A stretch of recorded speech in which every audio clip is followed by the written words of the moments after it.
తమిళనాడులో గంట గంటకు రాజకీయ సమీకరణాలు మారిపోతూ ఉన్నాయి. ప్రభుత్వ ఏర్పాటుపై 3 రోజులుగా హైడ్రామా కొనసాగుతుంది. మెజారిటీ సీట్లు సాధించిన విజయ్కు ఓకే చెప్పలేదు గవర్నర్. ఇంకొక వైపు సంచలన ప్రకటన చేసింది ఏఐఏడీఎంకే సీనియర్ నేత అన్బలగన్ కీలక వ్యాఖ్యలు చేశారు. 118 మంది ఎమ్మెల్యేలతో ప్రభుత్వాన్ని ఏర్పాటు చేస్తామంటూ ప్రకటించడం ప్రస్తుతం సంచలనంగా మారింది. ఏదైనా అద్భుతం జరగచ్చంటూ అన్బలగన్ కామెంట్ చేశారు. అన్బలగన్ కామెంట్స్ తో ఒక్కసారిగా తమిళ పాలిటిక్స్ హీట్ ఎక్కాయి. అవును, ఇది నేనంటున్న మాట కాదు, ఏకంగా తమిళ నేత ఏఐడీఎంకే కీలక నేత సీనియర్ నేత అన్బలగన్ ఇచ్చిన స్టేట్మెంట్ ఇది. ఏదైనా జరగచ్చు ఆఖరి నిమిషాలంటూ ఆయన చేసిన వ్యాఖ్యలు ప్రస్తుతం పెను దుమారాన్ని రేపుతున్నాయి. అన్బలగన్ కామెంట్స్ తో ఒక్కసారిగా తమిళ పాలిటిక్స్ హీట్ ఎక్కాయి. మళ్లీ తెరపైకి ఏఐఏడీఎంకే పొత్తు ప్రచారం జరుగుతూ ఉండడానికి ఈ వ్యాఖ్యలు మరింత బలాన్ని చేకూర్చాయి. ఎందుకంటే డిఎంకేకు 57, ఏఐడీఎంకేకు 49 స్థానాలున్నాయి. ప్రస్తుతానికి డిఎంకేతోనే ఉన్నాయి లెఫ్ట్ పార్టీలు, వీసీకే పార్టీ కూడా. ఇంకొక వైపు ఎమ్మెల్యేలకు స్టాలిన్ కీలక ఆదేశాలు జారీ చేశారు. ఎలాంటి నిర్ణయం తీసుకున్న కట్టుబడి ఉండాలంటూ స్టాలిన్ చెప్పడం ఇంట్రెస్టింగ్ గా మారింది. ఈ నేపథ్యంలో అదే నేత అంటే ఏఐడీఎంకేకు సంబంధించిన కీలక నేత అన్బలగన్ ఏమన్నారో ముందు చూద్దాం, ఆ తర్వాత ఇన్ డీటెయిల్ గా మాట్లాడుకుందాం. ముందుగా అన్బలగన్ ఏమన్నారో చూద్దాం. நம்பிக்கையில்லா தீர்மானம் கொண்டு வரதோ இல்லை நம்பிக்கை கோரும் தீர்மானத்தின் மீது வாக்கெடுப்பு எடுப்பதோ சட்டமன்றத்துக்கு உரிமை அது. ஆனால் நீங்கள் ஆட்சி அமைக்கும் போது நீங்கள் ஆட்சி அமைக்கிற உரிமை கேட்கும் போது கவர்னர் அதை கேட்கலாம். உங்களுக்கு என்ன மெஜாரிட்டி இருக்குன்னு கேட்கலாம். இப்போ உதாரணத்துக்கு ஒரு 75 எம்எல்ஏ ஜெயிச்ச ஒரு கட்சி போயிட்டு நான் ஆட்சி அமைக்க போறேன்னா அவர் கேட்பாரு, எப்படி 75 எம்எல்ஏ வச்சு நீங்க ஆட்சி அமைக்கிறீங்க? யாரா இருந்தாலும் அதே நிலைப்பாடு தான். ஆட்சி அமைக்கிற கோரிக்கை நாங்கள் வைக்கிறோன்னா எங்களுக்கு ஆதரவு கடிதத்தோட போவோம். 118 சட்டமன்ற உறுப்பினருடைய ஆதரவு இல்லாம எடப்பாடியார் அங்க போக மாட்டார். யாருடைய ஆதரவு இருந்தா போக போறாரு. இல்ல அது எங்களுக்கு தெரியலப்பா. அதிசயம் நடக்கலாம். அதாவது ஒரு நிமிஷம் சார், ஒரு நிமிஷம் 1968 பேரறிஞர் அண்ணாவால் துரத்தடிக்கப்பட்ட காங்கிரஸ் 58 ஆண்டு காலத்துக்கு பிறகு ஆட்சியினுடைய சுகத்துக்கு தன்மானத்தை விட்டுட்டு எதிரெதிர் அணியில் போட்டியிட்ட போதிலும் ஸ்டாலினுக்கு துரோகத்தை செஞ்சுட்டு நீங்க விஜய் பிள்ளை ஓடுறீங்க. அப்போ காங்கிரஸ் நடவடிக்கை சரியானதா? அப்போ காங்கிரஸ் ஒரு தேசிய கட்சி. காங்கிரஸ் பல்வேறு நிலைப்பாடுகளை ஒரே டைமில் எடுக்கிறீங்க. ஒரு பக்கம் பார்த்தீங்கன்னா கம்யூனிஸ்ட் வீட்டு கம்யூனிஸ்ட் கேரளாவில் வரீங்க. இங்கே என்ன பண்ணுறீங்கன்னா அதே கம்யூனிஸ்ட் நீங்கள் நாங்கள் அங்கே போயிட்டோம் வாங்கன்னு சொல்லிட்டு ஆதரவு அங்கே போய் உட்காந்து கேட்டுக்கிறீங்க. இதுக்கு காங்கிரஸ் புரோக்கர் வேலை செய்யுது. விஜய் முதலமைச்சராக வருவதற்கு காங்கிரஸ் கட்சி அந்த அதிகார பதவி வெறிக்காக புரோக்கர் வேலை செய்யுது. கேவலமான புரோக்கர் வேலை. பேரறிஞர் அண்ணா அவர்களால் தமிழகத்தில் 58 ஆண்டுகளுக்கு முன்பு துரத்தி அடிக்கப்பட்ட இந்த காங்கிரஸ் பதவி வெறிக்காக தன்னுடைய நிலை மறந்து கேவலமான செயல்பாடுகளில் ஈடுபடுது.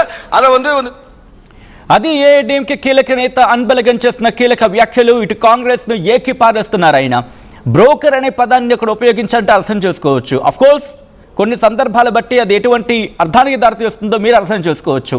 ఏం జరుగుతోంది తమిళనాడు రాజకీయాల్లో? తమిళ రాజకీయాలు తెలుగు వాళ్ళకి కాదు, యావత్ భారతదేశానికి అర్థం కానట్టుంది ప్రస్తుత సిచ్యువేషన్లో. డిఎంకే ఏఐడీఎంకే కలుస్తాయంటూ ఒక వార్త, లేదు ఏఐడీఎంకే ఇటు ప్రభుత్వాన్ని ఏర్పాటు చేయబోతున్నట్టు ఆ పార్టీకి సంబంధించిన కీలక నేత 47 మంది ఎమ్మెల్యేల బలం ఉన్నా, లేకపోతే ఇటు పొత్తులో మొత్తం అన్ని చూసుకుంటే 47 + 4 + 1 అంటే 6, మొత్తం 53 మంది బలం ఉన్న, అటు ఇటుగా 50కి పైగా 53 మంది బలం ఉన్న ఏఐడీఎంకే కూటమి ఎలా చెప్పగలుగుతుంది ప్రభుత్వాన్ని ఫామ్ చేస్తుందని చెప్పి? నిజంగా వాళ్ళకున్న ధైర్యం ఏంటి? లేకపోతే టీవీకేకి మద్దతు ఇవ్వబోతున్నారా? లేకపోతే డిఎంకే ఏఐడీఎంకే కలిసి అక్కడ ప్రభుత్వాన్ని ఏర్పాటు చేయబోతున్నాయి? డీటెయిల్గా మాట్లాడుకునే ప్రయత్నం చేద్దాం. దీనికోసం మాట్లాడంటే ఎట్టా? అటు చెన్నైలో ఉన్న పరిస్థితులని అంచనా వేసి ఉండాలి, తమిళనాడు పరిస్థితుల మీద అవగాహన ఉండాలి, సీనియర్ జర్నలిస్ట్ అయ్యి ఉండాలి. అందుకే మనం నేరుగా తమిళనాడు వెళ్ళిపోతున్నాం. తమిళనాడు నుంచి సీనియర్ జర్నలిస్ట్ శాస్త్రి మల్లాది మనతో పాటు ఫోన్ లైన్లో జాయిన్ అవుతున్నారు. ఒకసారి శాస్త్రి మల్లాది దగ్గరికి వెళ్ళే ప్రయత్నం చేస్తున్నాను. శాస్త్రి గారు నమస్తే అండి. నమస్కారం సార్. నమస్కారం, చెప్పండి. శాస్త్రి గారు, నేను సచిన్ మాట్లాడుతున్నాను. మల్లాది శాస్త్రి గారు, ఇక్కడ 2 ఈక్వెషన్స్ కనిపిస్తున్నాయి. ఒక్కొక్క క్వశ్చన్ అడిగే ప్రయత్నం చేస్తాను. ముందు ఏఐడీఎంకే నేత అన్బలగన్ ఒక కీలక వ్యాఖ్యలు చేశారు. మేము ప్రభుత్వాన్ని ఏర్పాటు చేయబోతున్నామని చెప్పి. అంటే 47 మంది లేకపోతే 53 మంది బలం ఉన్న ఏఐడీఎంకే కూటమి ప్రభుత్వాన్ని ఎలా ఫామ్ చేయగలరు సార్? అన్బలగన్ ఒకసారి అన్న స్టేట్మెంట్కి సంబంధించి ఎలా చూడాలండి సార్? ఇప్పుడు ఇన్నాళ్ళు కూడా విజయ్ వచ్చేసి ఒక సినిమా యాక్టర్ గా ఉన్నాడు. సినిమాల్లో ఒక సినిమా యాక్టర్ గా మనందరికీ పరిచయం, జనాలందరికీ చాలా పాపులర్ యాక్టర్. అవును. కానీ రాజకీయాలకు వచ్చిన తర్వాత ఇప్పుడు ఇన్నాళ్ళు విజయ్ చూశాడు, సినిమాలో విలన్ ని చూశాడు. బట్ ఇప్పుడు రాజకీయాల్లో ఇన్ని సీట్లు గెలిచినా కూడా విలన్స్ ని రాజకీయాల్లో అందరు విలన్స్ ని చూస్తున్నాడు అనమాట. రియల్ లైఫ్ ఇన్నాళ్ళు రియల్ లైఫ్ లో చూశాడు విలన్ ని, ఇప్పుడు రియల్ లైఫ్ లో ఒక విలన్స్ ని చూస్తున్నాడు అనమాట. ఈ విలన్సే డిఎంకే ఏడిఎంకే అనే ఒక ఇద్దరు దగ్గర నుంచి ఇప్పుడు చూస్తున్నాడు. కానీ జనాలకి ప్రజల రోడ్డు మీద ఉన్న మూడు, ఇప్పుడు మనం తమిళనాడులో కనుక చూసుకుంటే సింపతి లాస్ట్ 2 days లో తమిళనాడు గవర్నర్ లోక్ భవన్ దగ్గర నుంచి వచ్చిన ఈ ఆలస్యం వల్ల విజయ్కి చాలా సింపతి పెరిగింది అనేది ఇది నిజమైన ఇది యథార్థం. అందుకనే స్టాలిన్ కూడా ఇప్పుడు చాలా జాగ్రత్తగా మేము సపోర్ట్ ఇస్తామని చెప్పాడు. కానీ ఏడీఎంకేతో వెళ్తామని చెప్పేది అది ఓన్లీ స్పెక్యులేషన్, అది ఇంకా కన్ఫర్మ్ ఎటువంటి ఒక ఆధారమైన ఇది లేదు. కానీ సారీ ఫర్ ది ఇంటరప్షన్, అంటే దాని గురించి మాట్లాడుకుందాం, సెకండ్ ఫేజ్ లో దాని గురించి మాట్లాడుకుందాం. బట్ అన్బలగన్ అనే వ్యక్తి అది సాధారణ వ్యక్తి కాదు. అది ఆఫ్ కోర్స్ నాకన్నా మీకే ఇంకా బాగా తెలుసు. ఏడీఎంకేకి కీలక నేత, సీనియర్ నేత. అటువంటి వ్యక్తి బయటకు వచ్చి కేవలం వాళ్ళకి మహా అయితే ఒక 50 లేకపోతే 53 సీట్లు మాత్రం ఉన్నాయి, ఇంకా డబుల్ కావాలి, డబుల్ మించి కావాలి. కానీ వాళ్ళు ఎలా చెప్పగలుగుతారు సార్ మేము ప్రభుత్వాన్ని ఫామ్ చేస్తామని చెప్పి? వాడి ధైర్యం ఏంటండి అక్కడ?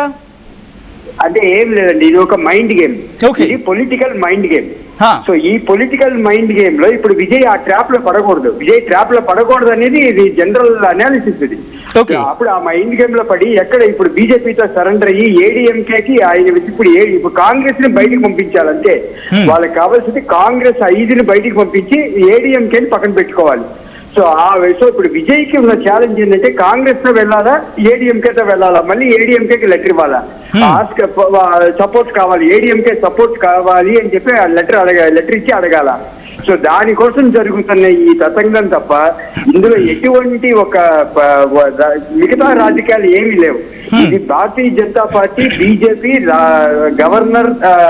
గవర్నర్ బంగ్లా నుంచి ఆడుతున్న ఒక డిలేడ్ టాక్టిక్స్, అంటే ఒక కొంచెం ఆలస్యం చేయడానికే తప్ప వేరే ఏమీ లేదు. కానీ దీనివల్ల మీరు చూసారంటే దీనివల్ల తమిళనాడుకి జరిగిన నష్టం ఏంటంటే ప్లస్ టూ రిజల్ట్స్ రేపు రావాల్సిన రిజల్ట్స్ పోస్ట్పోన్ అవుతున్నాయి అని చెప్పి 2 రోజుల తర్వాత అని చెప్పి ఇవాళ మార్నింగ్ దాకా చెప్పి ఇప్పుడు సడన్ గా ఒక అరగంట క్రితం ఇప్పుడు +2 రిజల్ట్స్ రేపు డిక్లేర్ చేస్తున్నారు తమిళనాడులో. ఎందుకంటే మనకి ఆంధ్రప్రదేశ్ లో ఇంటర్ రిజల్ట్స్ ఎలాగో ఇక్కడ తమిళనాడులో +2 రిజల్ట్స్. సో ఆ +2 ఒక ముఖ్యమైన రిజల్ట్స్ రేపు మార్నింగ్ 9 గంటకి రిలీజ్ అవుతున్నాయి. అంటే ఒక రాజకీయ ఒక గవర్నర్ ఒక చీఫ్ మినిస్టర్ ప్రమాణ స్వీకారం కోసం ఇంత ఒక డ్రామా జరుగుతుంది ఇప్పుడు ప్రస్తుతానికి. దీంట్లో 2 పెద్ద నాటకీయ పరిణామాలు డిఎంకే అండ్ ఏడీఎంకే జరుగుతుంది. చేయిస్తున్నది ఢిల్లీ, జరుగుతున్నది చెన్నై. కానీ దీంట్లోంచి ఎటువంటి ఇది లేదు. సింపతి ఇవాళ ఈ రోజు మీరు తమిళనాడులో కనుక ఎక్కడ మీరు స్టడీ చేసుకున్నా కూడా సింపతి పెరిగింది విజయ్. ఓకే, బట్ ఒక్కసారి మాట్లాడుకునే ప్రయత్నం చేద్దాం సార్. డిఎంకే కూటమి గురించి మాట్లాడుకుంటే వీళ్ళకి మొత్తంగా అంటే డిఎంకే గెలుచుకుందే 59 స్థానాలు, తర్వాత CPI, CPM, VCK, IUML, DMK అంటే 8 + 9 దాదాపుగా 68 మాత్రమే ఉన్నాయి. ఎందుకంటే కాంగ్రెస్ ఇక్కడ తీసేస్తున్నాను, కాంగ్రెస్ ఆల్రెడీ టీవీకేతో జతకట్టింది కాబట్టి. మరి ఇక్కడ రైస్ అయ్యే క్వశ్చన్, ఎందుకు ఆపుతోంది వీళ్ళని? ఓకే, డిఎంకే ఒక మాట అంది, let me quote that point sir. DMK ఏమంటోంది, మేము ప్రతిపక్షంలో ఉంటాం కానీ 6 నెలల సమయం ఇస్తాం విజయ్కి అంటోంది, మేము ప్రజాస్వామ్యాన్ని సపోర్ట్ చేస్తూ ఉంటుంది. బట్ ఎందుకు ఇటు సిపిఐ కమ్యూనిస్టులు సపోర్ట్ వెళ్తా అన్నారు, వీసీకే సపోర్ట్ వెళ్తా ఉంది, ఐయుఎంఎల్ నుంచి ఒక వ్యక్తి సపోర్ట్ వెళ్తా అన్నారు, డిఎండికే సపోర్ట్ ఇస్తానంది. ఇవి ఇచ్చుంటే కనుక టీవీకి సరిపోదును. కానీ ఆఖరి నిమిషంలో వీళ్ళెవ్వరూ వెళ్లకుండా వీళ్ళని ఎందుకు ఒక అంటుంటారు కదా గాడి కట్టేస్తుందని చెప్పి, ఎందుకండి ఇది జరిగింది? ఇదే కదండి బార్గెనింగ్ పవర్. ఇది just purely political bargaining power. ఎవరు చేస్తున్నారు? డిఎంకేనా? ఈ చిన్న పార్టీస్ కూడా చేసేది. ఎందుకంటే ఇదే కదా వాళ్ళకి టైం.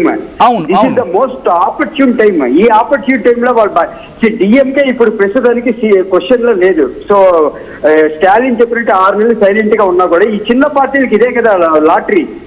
సో ఆల్రెడీ ఈ ఆపర్చున్ టైం ని యూజ్ చేసుకోవాలంటే ఇదే జస్ట్ విజయ్ ని సైలెన్స్ లో పెట్టాలి, విజయ్ ని ఒక సస్పెన్స్ లో పెట్టే జరుగుతున్న ఒక ప్రయత్నం. దీన్ని మనం ఆల్రెడీ కూడా ఇవాళ చాలా మంది మీడియా వాళ్ళు అడిగినప్పుడు కూడా నేను చెప్పింది, మన తెలుగుదేశం పార్టీ ఎన్టీ రామారావు చూసింది ఇప్పుడు జరుగుతోంది. రామ్లాల్ ఆ రోజు అయితే ఎలాగైతే గవర్నర్ ఒక నాదెండ్ల భాస్కర్ రావు అన్ని జరిగాయో అటువంటి ఒక ప్రయత్నం ఇప్పుడు మళ్ళీ జరుగుతోంది ఇక్కడ తమిళనాడులో. దీన్ని జనాలు వచ్చేసి తప్పక చాలా లైట్ గా తీసుకోవట్లేదు సార్. ఇది బికమ్ సీరియస్ ఇష్యూ. ఒక 3 రోజుల క్రితం ఇది జస్ట్ విజయ్ అనే ఒక సినిమా యాక్టర్ గా చూశారు, కానీ ఇప్పుడు వచ్చేసి విజయ్ ని చాలా ఒక మెచ్యూర్డ్ పాలిటిషియన్ గా చూస్తున్నారు. లాస్ట్ 48 గంటల్లో విజయ్ కి పెరిగిన ఒక ప్రజాదరణ అనేది తమిళనాడులో చాలా రియాలిటీ. ఆ రియాలిటీ ఉంది కాబట్టి అందరూ వాళ్ళు గెస్ట్ హౌస్ లో పెట్టారు. ఇప్పుడు అందరూ రిసార్ట్ లోకి వెళ్ళిపోయారు, ఎందుకంటే ఎక్కడ మారుతారు అని చెప్పి. లేకపోతే ఇంత అవసరం లేదనేది జనాల అభిప్రాయం.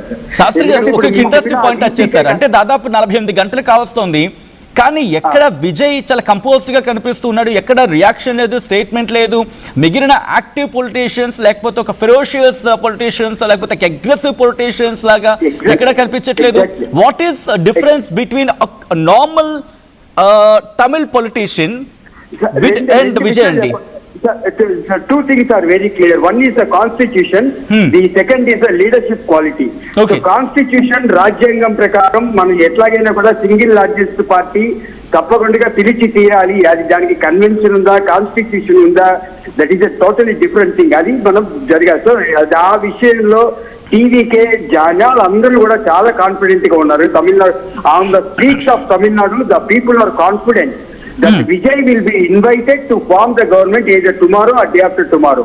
సో ఆ తర్వాత విజయ్ ని ఒకవేళ పిలిచిన తర్వాత ఆ 119 వస్తాయా, 118 ప్లస్ ఎక్స్ట్రా 1, ఆ 119 వస్తాయా రావు అనేది విజయ్ నిరూపించుకోవాల్సిన ఒక పరిస్థితిలో ఉంటాడు.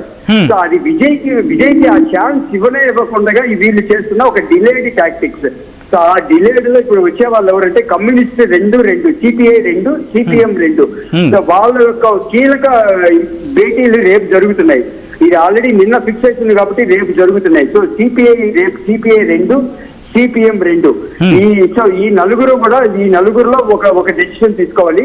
తర్వాత విసికే 2, సో ఒక 6, తర్వాత ముస్లిం లీగ్ 2. సో ఈ 8 కూడా తప్పకుండా వస్తాయి అనేది విజయ్ యొక్క అంచనా. ఎందుకంటే బ్రేక్ చేయాల్సిన అవసరం విజయ్కి ఇప్పుడు కనబడలేదు. లేదనుకోండి ఏడీఎంకేనే ఆటోమేటిక్ గా బ్రేక్ అయ్యే ఛాన్స్ ఉంది. నేను ఆల్రెడీ చెప్పాను, ఏడీఎంకేకి ఉన్న డేంజరే. ఏడీఎంకేకి డేంజర్ ఉంది కాబట్టి ఇప్పుడు పాండిచ్చేరికి వెళ్ళారు. అంతా ఒక పెద్ద పార్టీ ఈ రోజు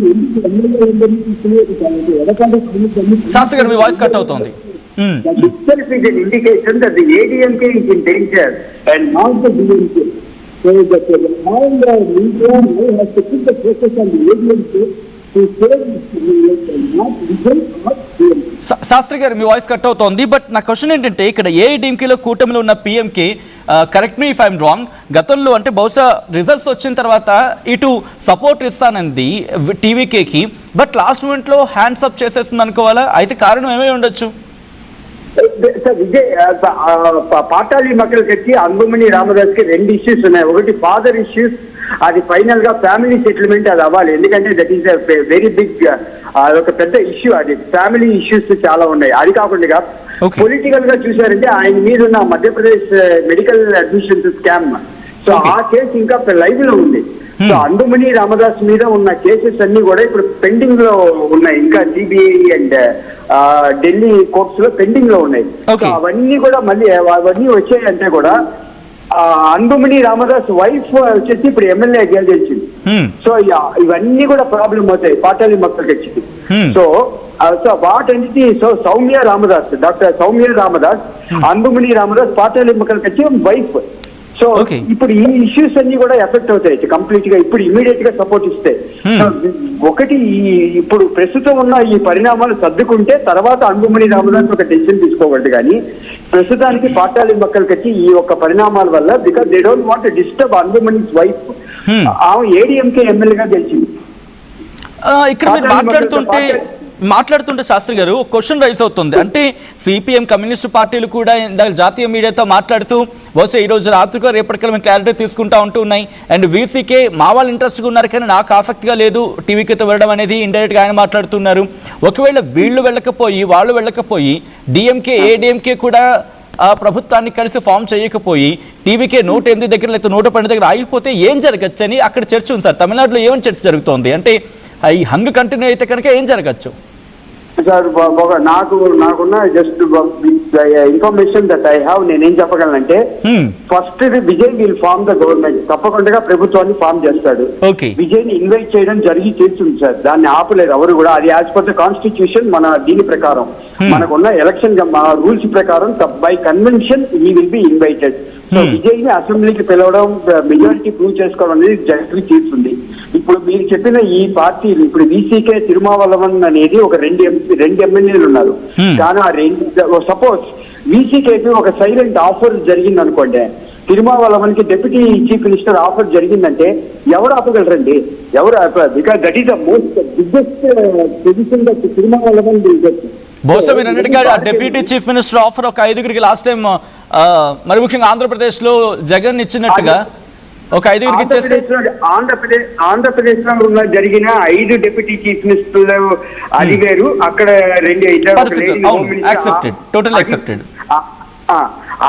అది వచ్చేసి జస్ట్ ఆంధ్రలో జరిగినవన్నీ కూడా జనాలందరూ ఒక డమ్మీ డిప్యూటీ చీఫ్. బట్ తమిళనాడులో ఒక డిప్యూటీ చీఫ్ మినిస్టర్ పోస్ట్ అనేది ఎప్పుడూ లేదు ఇప్పటిదాకా. This is the first time ఒక రెండు జరుగుతున్నాయి. ఒక Dravidian parties DMK ADMK total గా అతలాకుతలం చేసి ఒక యంగ్స్టర్ ఒక యువ నాయకుడు వచ్చేసి చీఫ్ మినిస్టర్ అయ్యి చీఫ్ మినిస్టర్ సీట్ లో కూర్చునే టైంలో ఒక డిప్యూటీ చీఫ్ మినిస్టర్ అనే ఒక కొత్త పోస్ట్ తీసుకొచ్చేయడం అనేది ఈ రెండు కొత్తగా జరుగుతున్నాయి ఇప్పుడు తమిళనాడు రాజకీయాల్లో. సో ఈ పాయింట్స్ లో తిరుమావలవన్ కరెక్ట్ గా ఫిట్ అవుతాడు.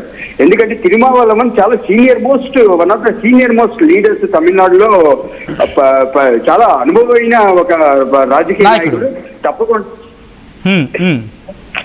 సో ఆ పోస్ట్ ఆఫర్ తప్పకుండా గవర్నర్ ఆఫర్ ఇవ్వగానే తిరుమావలవన్ తప్పకుండా దీన్ని కన్సిడర్ చేస్తాడనేది I think that is the popular view.